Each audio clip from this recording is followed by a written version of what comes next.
जय श्री राधे। आप सबका मेरे चैनल में बहुत बहुत स्वागत है। आज हम श्री भागवत पुराण के प्रथम स्कंद के चौथे अध्याय का अध्ययन करेंगे, जिसमें महर्षि व्यास को असंतोष। व्यास जी कहते हैं, उस दीर्घकालीन सत्र में सम्मिलित हुए मुनियों ने विद्या वयोवृद्ध कुलपति ऋग्वेदी शौनक जी ने सूत जी के पूर्वोत्तर बात सुनकर उनकी प्रशंसा की और कहा।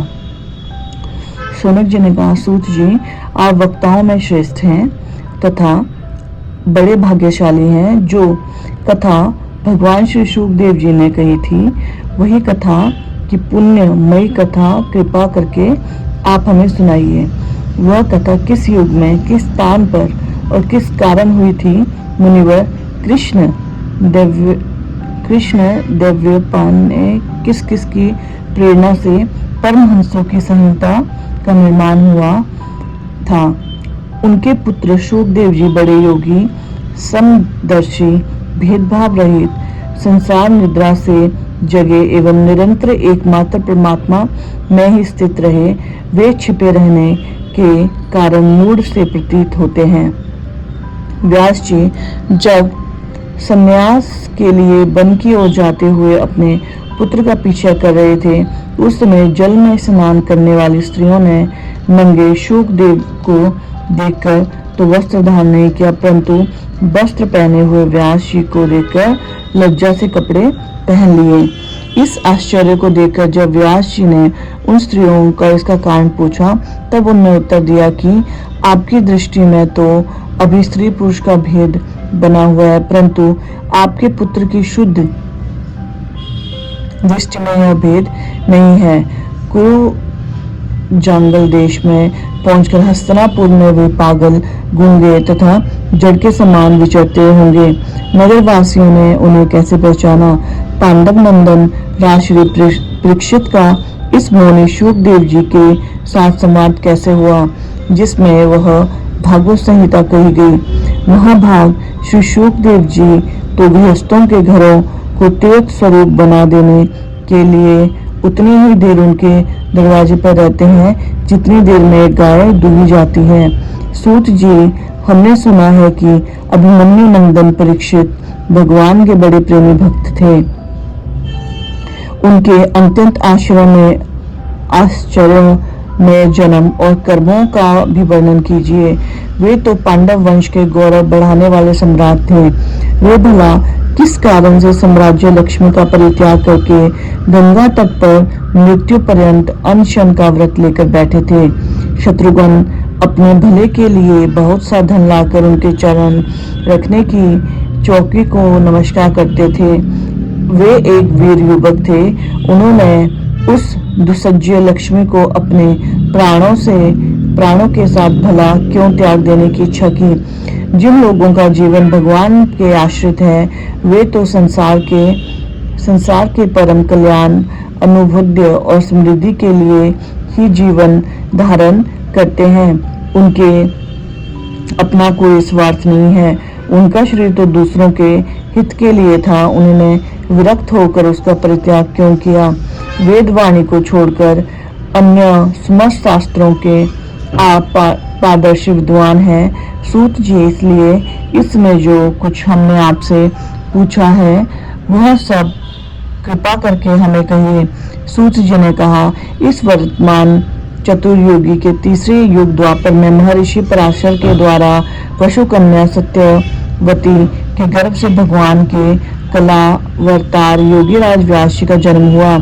एक दिन सूर्योदय के समय सरस्वती के पवित्र जल में स्नान आदि करके एकांत पवित्र स्थान पर बैठे हुए थे। महर्षि भूत और भविष्य को जानते थे। उनकी दृष्टि अचूक थी। उन्होंने देखा कि जिसको लोग जान नहीं पाते, ऐसे समय के फेर से प्रत्येक युग में धर्म संकटता और उसके प्रभाव से भौतिक वस्तुओं की भी शक्ति का हास्य होता रहता है। संसार के लोग श्रद्धाहीन और शक्ति रहित हो जाते हैं। उनकी बुद्धि कृतज्ञता ठीक निर्णय नहीं कर पाती और आयु भी कम हो जाती है।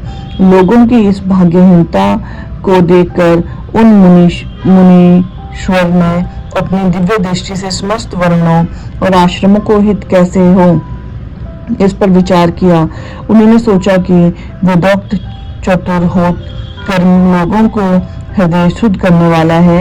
इस दृष्टि से यज्ञों का विस्तार करने के लिए उन्होंने एक ही वेद के चार विभाग किए। व्यास जी ने द्वारा ऋग, यजुर, साम और अथर्व इन 4 वेदों का उद्धार हुआ। इतिहास और पुराणों में 5वां वेद कहा जाता है। उनमें से ऋग्वेद कल, शाम गाने के विद्वान जमिनी और यजुर्वेद एकमात्र सनातनक वैश्यामप्यन हुए। अथर्ववेद में प्रवीण हुए दरुनंद समंतु मुनि। इतिहास और पुराणों के स्नातक मेरे पिता रोमहर्षण थे। इस पूर्वोत्तर ऋषियों ने अपनी अपनी शाखा को और भी अपने भागों में विभक्त कर दिया। इस प्रकार शिष्य, प्रशिष्य, शिष्य और उनके शिष्यों द्वारा वेदों की बहुत सी शाखाएं बन गई। कम समझने वाले पुरुष कृपा करके भगवान वेद व्यास ने इसलिए ऐसा विभाग कर दिया कि जिन लोगों को स्मरण शक्ति नहीं है, वे कम है, वे भी वेदों को धारण कर सके। स्त्री, शूद्र और पतित द्विजाति तीनों की वेद श्रवण की अधिकारी नहीं है। इसलिए वे कल्याणकारी श्रोता कर्मों के आचरण में भूल कर बैठते हैं। अब इसके द्वारा उनका भी कल्याण हो जाए, यह सोचकर महामुनि व्यास जी ने बड़ी कृपा करके महाभारत इतिहास की रचना की। शौनकादि ऋषियों यद्यपि व्यास जी इस प्रकार अपनी पूरी शक्ति से सदा सर्वदा प्राणियों के कल्याण में लगे रहे, तथापि उनके हृदय को संतोष नहीं हुआ। उनका मन कुछ खिन्न सा हो गया। सरस्वती नदी के पवित्र तट पर एकांत में बैठकर धर्मवेता व्यास जी मन ही मन विचार करते हुए इस प्रकार कहने लगे, मैं निष्कपट भाव से ब्रह्मचार्य आदि व्रतों का पालन करते हुए वेद, गुरुजन और अग्नियों के समान किया है और उनकी आज्ञा का पालन किया है। महाभारत की रचना के बहाने मैंने वेद के अर्थ को खोल दिया है, जिससे स्त्री, शूद्र आदि भी अपने अपने धर्म कर्म का ज्ञान प्राप्त कर लेते। यद्यपि मैं ब्रह्मा तेज से संपन्न एवं समर्थ हूँ, तथापि मेरे हृदय कुछ अपूर्ण काम सा जान पड़ता है।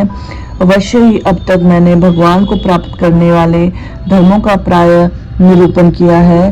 वे ही धर्म परमहंसों का प्रिय है और वे ही भगवान को भी प्रिय है।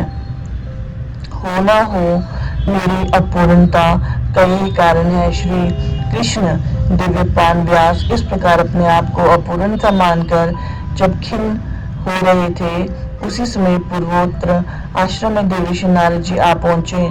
उन्हें आया देख व्यास जी तुरंत खड़े हो गए और उन्होंने देवताओं द्वारा सम्मानित देवऋषि नारद जी की विधिपूर्वक पूजा की।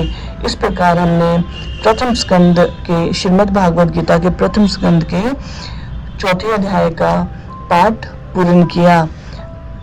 कल हम 5वें अध्याय का पाठ करेंगे। श्रीमद् भागवत गीता के प्रथम स्कंद के 5वें अध्याय का वर्णन करेंगे, जिसमें हम भगवान के यश कीर्तन की महिमा और देवऋषि नारद जी का पूर्व चरित्र समझेंगे। आप सबका बहुत बहुत धन्यवाद मेरे साथ मेरे चैनल में जुड़ने के लिए। आप सब इसी तरह मेरे साथ जुड़े रहें और आप सबसे मेरा अनुरोध है कि इस वीडियो को ज़्यादा से ज़्यादा लाइक और शेयर करें और कमेंट में जय श्री राधे, जय श्री श्याम ज़रूर लिखें। जय श्री राधे। हर हर महादेव।